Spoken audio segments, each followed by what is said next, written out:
மக்கள் கலை இலக்கியக் கழகத்தின் புரட்சி பாடகர் தோழர் கோவன் நேற்று நள்ளிரவு 2:45 மணிக்கு திருச்சியில் அவரது வீட்டில் வைத்து கைது செய்யப்பட்டிருக்கிறார். அவரை கைது செய்வதற்கென்றே சுமார் 10 பேர் கொண்ட சைபர் கிரைம் போலீஸின் தனிப்படை சென்னையிலிருந்து அனுப்பப்பட்டிருக்கிறது.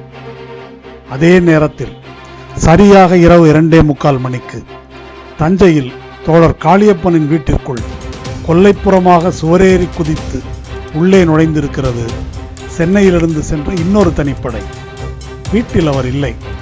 தனியே இருந்த அவரது மனைவியை மிரட்டி பார்த்துவிட்டு பயனில்லாததால் காளியப்பனை கைது செய்ய தஞ்சையிலேயே முகாமிட்டிருக்கிறது அந்த தனிப்படை. இப்படி நள்ளிரவு ஆபரேஷன் நடத்தும் அளவுக்கு இவர்கள் செய்த பயங்கரவாத குற்றம் என்ன?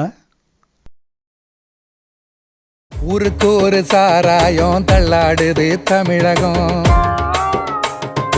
ஊத்தி கொடுத்த உத்தமிக்கு போயசில்ல உல்லாசம். மூடு டாக்மாக்க மூடு,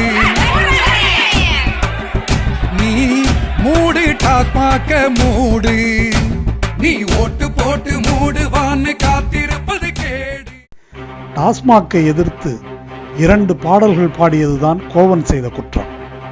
அவர் பாடிய மூடு டாஸ்மாக்கை என்ற பாடலும் ஊருக்கு ஒரு சாராயம் தள்ளாடுது தமிழகம் என்ற பாடலும் வினவு இணையதளம், யூடியூப், ஃபேஸ்புக், வாட்ஸ்அப் போன்ற ஊடகங்களின் வழியே பல லட்சம் மக்களை சென்று அடைந்து விட்டது. எனவே தோழர் கோவன் இபிகோ 124A பிரிவின் கீழ் தேச துரோக குற்றத்துக்காக, சரியாக சொன்னால் சட்டபூர்வமாக அமைந்த அரசை தூக்கி எறிய முயன்ற குற்றத்துக்காக கைது செய்யப்பட்டிருக்கிறார்.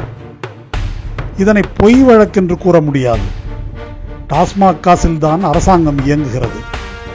எனவே டாஸ்மாக்கை அகற்றுவதும் அரசை அகற்றுவதும் வேறல்லவே. கோவன் செய்த குற்றத்தை நீங்களும் செய்யுங்கள். பாடியவரை கைது செய்து விட்டார்கள், இனி பரப்பியவர்களை கைது செய்யட்டும். பாடலை கேட்பவர்களையும் கைது செய்யட்டும். நமது பாடல் கோட்டையை எட்டும், கொடநாட்டையும் எட்டும்.